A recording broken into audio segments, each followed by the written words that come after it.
Well, hello and welcome back to Supposedly Fun. I am Greg, here today to do a book haul for the month of October. Now, this was supposed to be a really small book haul.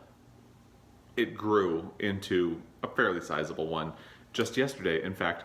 So, really quickly, I don't know what the weather's like where you are. We've had really crazy weather all fall. It was snowy and rainy on Friday, and you know when those two things mix, it's a mess. It was a beautiful day yesterday. I was walking around without even wearing a jacket, and today it is snowing. I don't know what happened to fall, you know? I don't know if you're having a nice fall where you are, but this is just really bizarre. But anyway, we're not here to talk about that. We're here to talk about a book haul. So, like I said, I was supposed to have a really small book haul this month because I had two back-to-back large book hauls in a row, and I don't have the shelf space for a whole lot. So I was originally only going to talk to you about 5 books this month, and then I went shopping yesterday, and there was trouble. So really quickly, let's start talking about the 5 books that I had first, and this was supposed to be my entire book haul for the month of October. So I was in a used bookstore, Book Exchange, my local one, looking at 2 different things. One, I wanted a copy of a new book by Sarah Waters, but they haven't had Sarah Waters in like 2 months. I don't know what's going on there. They did have Rebecca by Daphne du Maurier. I had wanted to pick this up because I'm a big fan of the movie and because I've heard a lot of really good things about the book as well here on BookTube. So I wanted to get it, and it felt like it would be a natural fit for a Spookathon, so I grabbed it for that, and then I ended up throwing out my TBR for the month. So this is no longer prioritized on my reading list, but I do want to get to it at some point.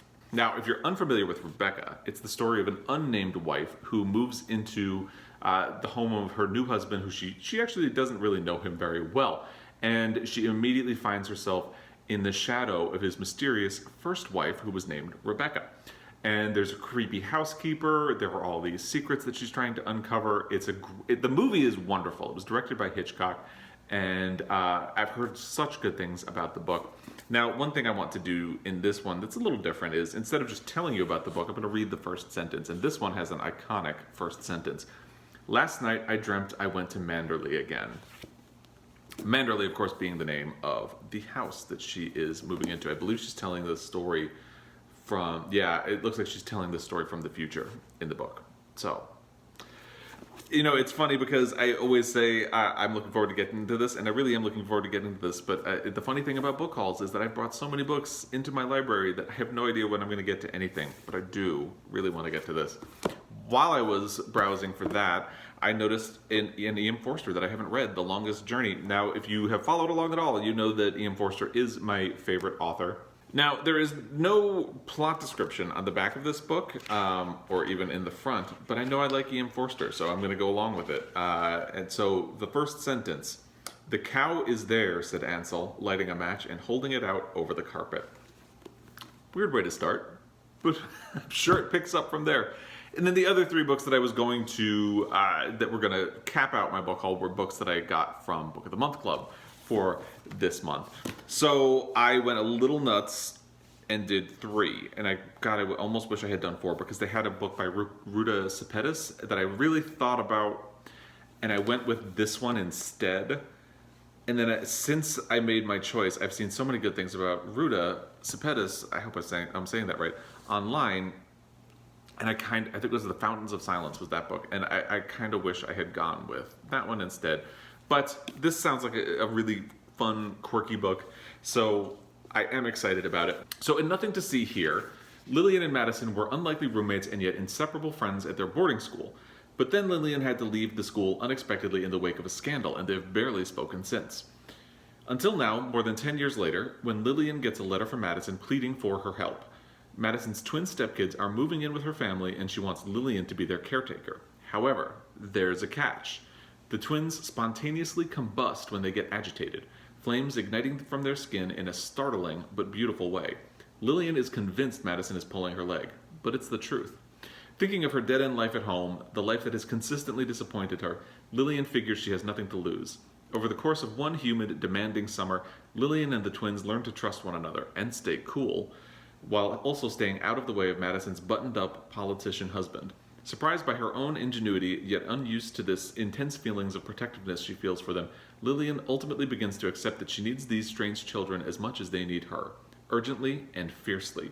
Couldn't this be the start of the amazing life she'd always hoped for? With white-hot wit and a big tender heart, Kevin Wilson has written his best book yet, a most unusual story of parental love. And I think the quirkiness of this book, Nothing to See Here by Kevin Wilson, really appealed to me. I do love a quirky book. They can go off the rails pretty easily, but I do love them. And the idea of this parental love, especially since these aren't her kids, kind of appeals to me as a foster father. So that's why I went with this one instead of the Fountains of Silence. I may look to see if Fountains of Silence is available from the library at some point. Kevin Wilson also wrote the book of The Family Fang, which I have not read but have heard good things about. The first sentence of this is, in the late spring of 1995, just a few weeks after I had turned 28, I got a letter from my friend Madison Roberts. And there you go. The one that was my official book of the month pick for the month of October was Ta-Nehisi Coates' The Water Dancer. Now, Ta-Nehisi Coates has written 2 nonfiction books, I believe, and I just recently listened to the audio of Between the World and Me, which was phenomenal. It was amazing. If you have not, it's also a really short listen, so definitely check that out. I believe this is his first novel. And in this, young Hiram Walker was born into bondage. When his mother was sold away, Hiram was robbed of all memory of her, but was gifted with a mysterious power. Years later, when Hiram almost drowns in a river, that same power saves his life. This brush with death births an urgency in Hiram and a daring scheme to escape from the only home he's ever known. So begins an unexpected journey that takes Hiram from the corrupt grandeur of Virginia's proud plantations to desperate guerrilla cells in the wilderness, from the coffin of the Deep South to dangerously idealistic movements in the North. Even as he's enlisted in the underground war between slavers and the enslaved, Hiram's resolve to rescue the family he left behind endures.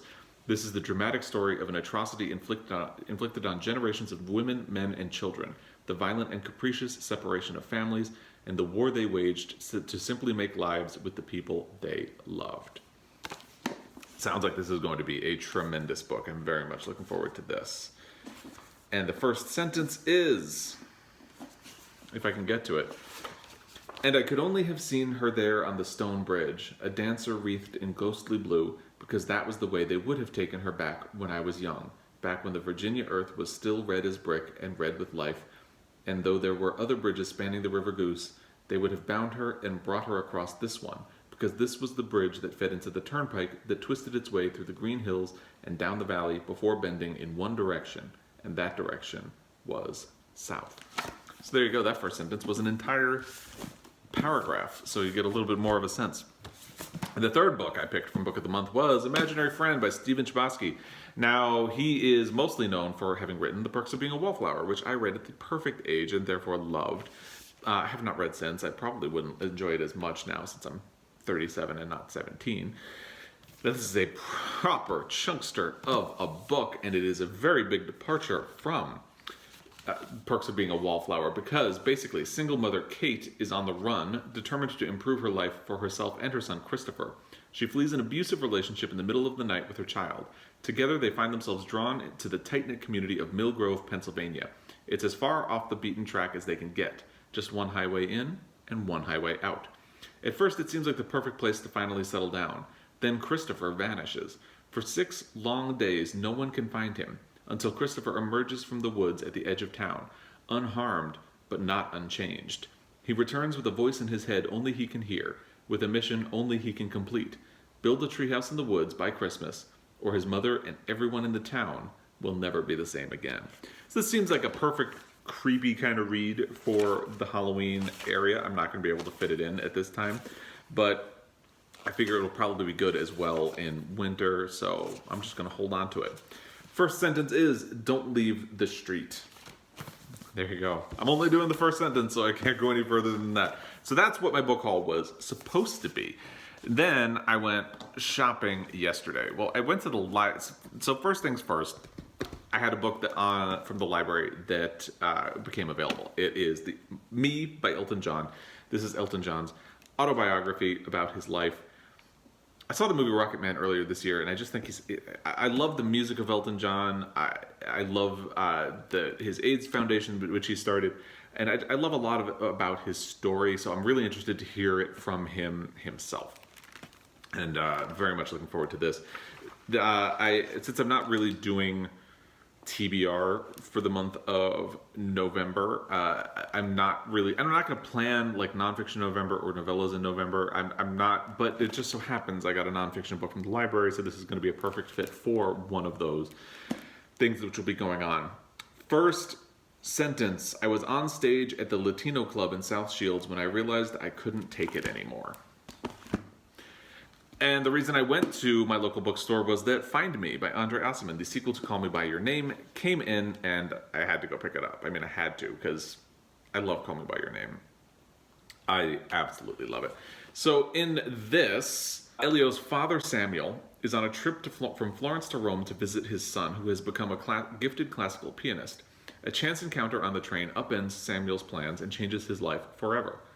Later, Elio moves to Paris, where he too has a consequential affair, while Oliver, now a New England college professor with a family, suddenly finds himself contemplating a return trip across the Atlantic.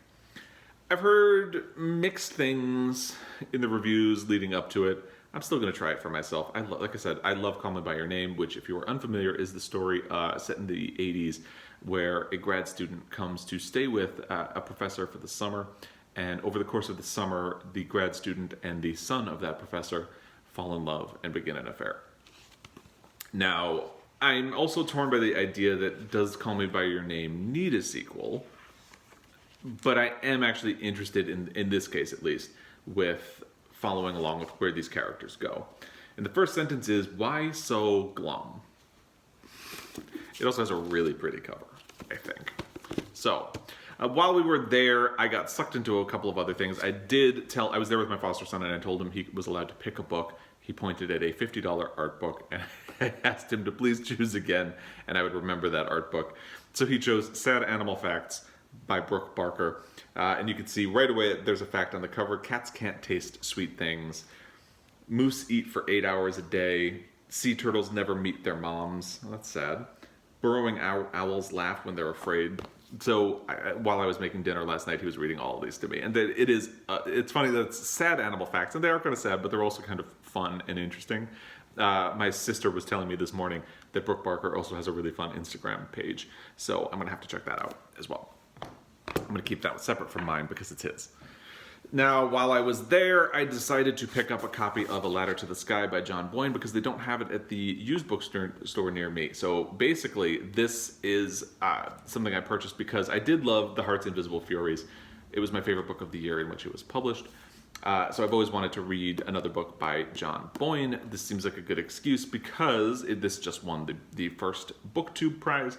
Sean the Book Maniac and I have decided to buddy read this in the month of November.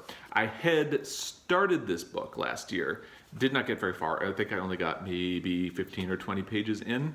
Wasn't really liking it, and I only had a small window in which I could read it. I had managed to get an advanced digital copy that was only available to me temporarily, so I didn't make it any further than that. And because I wasn't sure I was liking the first 20 pages, I never picked it back up. So, but I've heard so many good things about it that I feel like I need to give it another shot and actually get past the first 20 pages this time. So Sean the Book Maniac and I are going to dive into that. So this is about Maurice Swift, who is handsome, charming, and hungry for fame. The only thing he's missing is talent. But a would-be writer can find or steal stories from anywhere. Roving the Amalfi Coast to Manhattan and London, he preys on the talented and vulnerable in a cold-blooded climb to the top. But the higher he climbs, the farther he has to fall. The jacket also compares this to both The Wife by Meg Wolitzer and Patricia Highsmith's Ripley books. First sentence of this is, from the moment I accepted the invitation, I was nervous about returning to Germany.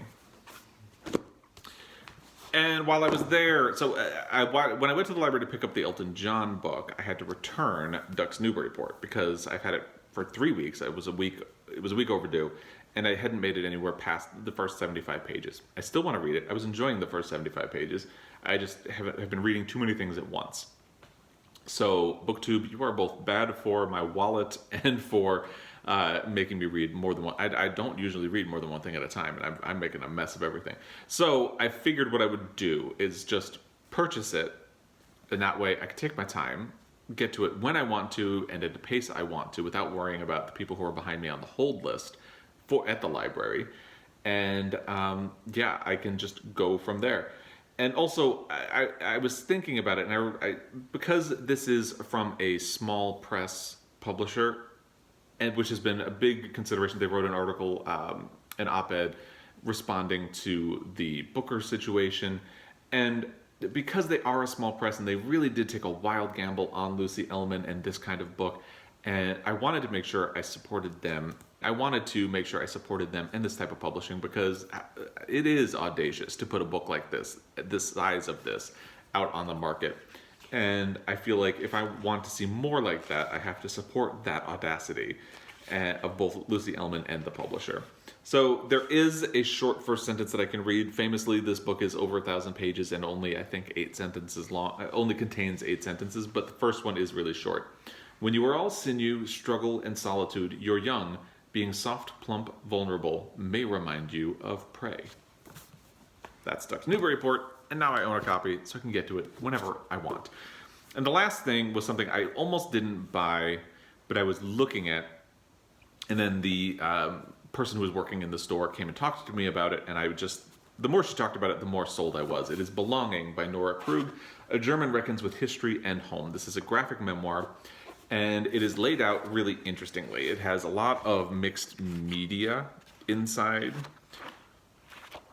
So it's a graphic memoir, but even for a graphic memoir, it's kind of a quirky way of laying one out. It even opens with a family tree that is mixed media.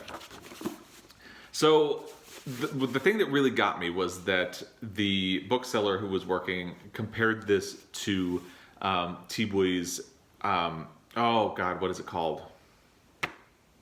I'll insert the name down here. It's a book that I read earlier this year and really, really loved. And George Takei's graphic memoir. And those are two things I really, really have read and enjoyed this year very much. So she totally, hook, line, and sinker, brought me in. She also compared it to Fun Home by Alison Bechtel because of the amount of introspection that's in it. And I love Fun Home. So this just turned into a total home run. So the idea is that Nora Krug was born decades after the fall of the Nazi regime. But the Second World War and the Holocaust cast long shadows throughout her childhood in Germany. Belonging is the story of what she finds when, as an adult living in America, she returns to Germany to uncover the truth of her family's involvement in the war. Krug's extraordinary quest, spanning continents and generations, pieces together her family's troubling story. This highly inventive visual memoir, equal parts graphic novel, family scrapbook, and investigative narrative, is a wholly original record of a German woman's struggle with the weight of catastrophic history and a reflection on the responsibility that we all have as inheritors of our country's pasts. As if the comparisons to the other books hadn't already gotten me, that really cinched it, because I really love books with that kind of, what do they call it, an investigative narrative. I love that, especially in a memoir. I really love it when an author is trying to reconcile something about their past or something about their family. So this, what just got me hook, line, and sinker. So the first sentence of this is, it was one of my very first encounters in New York City. So there you go. Let me see if I can pile all this up. My God, this Stephen Chbosky is heavy. And Duck's Newburyport is heavy. There are two big chunksters in there. So that's everything I brought into my library in the month of October. I'd love to hear what you brought into your library in the month of October. Or if you, I know a lot of people are talking about Duck's Newburyport. I've heard a lot about Rebecca. If you have any feedback on any of these other books, I'd love to hear it. If you have recommendations, I'd love to hear it. Drop all that and more in the comments down below. You know what to do. And as always, thank you for your time. It's always appreciated. And I'll be back again, hopefully with less books in the month of November, because my shelves can't take it anymore. But until next time, happy reading.